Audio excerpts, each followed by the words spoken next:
Hello guys, I have a Mexican and Brazil flag.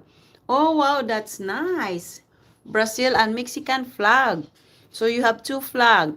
Me, I don't have Philippine flag because you know what? Philippines is very sensitive about flag. They're not allowed to put flag anywhere, everywhere.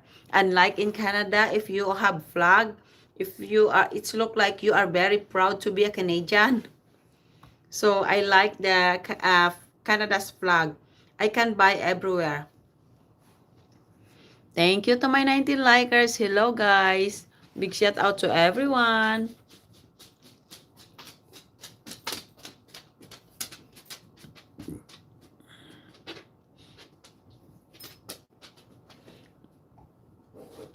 Mm-hmm. Hello Dream Girls, you're back. Okay. Welcome back again and